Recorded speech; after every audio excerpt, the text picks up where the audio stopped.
শ্লীলতাহানির অভিযোগ, আর এ নিয়ে CC camera footage প্রকাশ করলেন রাজ্যপাল সিভি আনন্দ বোস। আইনজীবীদের অনেকেরই প্রশ্ন, কেন শ্লীলতাহানির অভিযোগকারীর ভিডিও প্রকাশ্যে আনা হলো? শ্লীলতাহানির অভিযোগে এভাবে কি ফুটেজ প্রকাশ করা যায়? শ্লীলতাহানির অভিযোগ ছিলই, এবার নতুন অভিযোগ রাজ্যপালের বিরুদ্ধে। সেই তরুণী ফের সরব হয়েছেন। বৃহস্পতিবার রাজভবনের তরফে সিসি ক্যামেরার ফুটেজ প্রকাশ করা হয়। অভিযোগকারীর প্রশ্ন, কেন তার অনুমতি ছাড়াই তার ছবি এভাবে প্রকাশ করা হলো? ভারতীয় আইন অনুযায়ী কোনো অভিযোগকারিনীর পরিচয় কিন্তু গোপন রেখেই তদন্ত হওয়া উচিত। মানে উনি একটা পোস্টে বসে আছেন বলে, ওনার একটা বিকৃত মস্তিষ্ক আছে বলে উনি দিনের পর দিন মহিলাদের সাথে এরকম ধরনের আচরণ করবেন এবং সেগুলো ঢাকতে উনি ওনার 361 নম্বর ধারা প্রয়োগ করবেন। উনি তদন্তে সহযোগিতা করছেন না, উনি স্টাফেদের কথা বলতে দিচ্ছেন না, উনি স্টাফেদের ভয় দেখাচ্ছেন। এই জিনিসগুলো তো না করলেই হতো। উনি যখন এতটাই সৎ, তাহলে উনি তদন্তে সহযোগিতা করুন। রাজ্যপালের বিরুদ্ধে শ্লীলতাহানির অভিযোগ তুলেছেন রাজভবনেরই এক অস্থায়ী কর্মী। এ নিয়ে গত কয়েকদিন ধরেই বিতর্ক। রাজ্যপাল প্রথম থেকেই দাবি করেছেন এই অভিযোগ ভিত্তিহীন। এই দাবির সপক্ষে সিভি আনন্দ বোস এদিন সিসি ক্যামেরার ফুটেজ প্রকাশ করেন।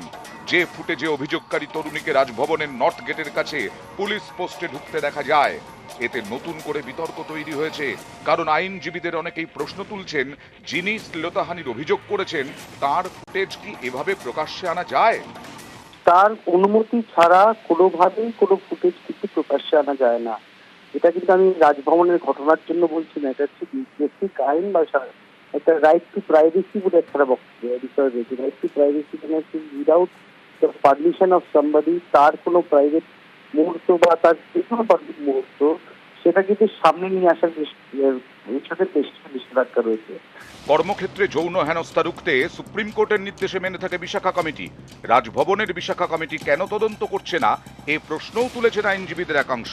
বিশাখা কমিটির পর আমাদের যে ওয়ার্ক প্লেস অ্যাট্রসিটিজ অ্যাক্টের যেটা প্রভিশন এলো, তাতে ওয়ার্ক প্লেসটাকে এক্সটেন্ড করে শুধুমাত্র কর্মক্ষেত্রের এক্সাক্ট জায়গাটা না, কর্মক্ষেত্রের সারাউন্ডিং জায়গাটা সেটাকেও ইনক্লুড করে দেওয়া হয়েছে। এবং সেই হিসেবে আমার মনে হয় না যে ইনি আদার কোনো, আমার আইনে জানা নেই as a student of law যে আলাদা কোনো ইমিউনিটি কোনো ক্ষেত্রে এখানে পাবে কিনা।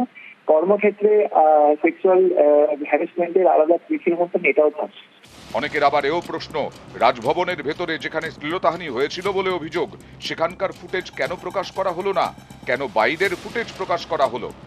এটা নিয়ে কিন্তু বিরূপ প্রতিক্রিয়া হবে, যেটা সাধারণ মানুষকে যে উদ্দেশ্যে রাজ্যপাল দেখাচ্ছেন সে কতটা মানুষ বিশ্বাস করবে অবিশ্বাস করবে তারাই সেটা বলতে পারে। হয়তো ওনারা পরবর্তীকালে কি আবার নিশ্চয়ই তার সদিচ্ছা, তার যে বলিষ্ঠ সদিচ্ছা প্রকাশ করেছেন, যে একটা পার্ট করে দেখাচ্ছেন, তাতে ভেতরে সিসিটিভি আছে কি নেই সেটা আমি জানি না, আর দেখাবেন কি দেখাবেন সে জানি না। তবে যেটুকু দেখিয়েছেন তার একটা পদক্ষেপ, প্রমাণ কোনোটাই কি করতে পারা যাবে না, কি হয়েছে কি হয়নি।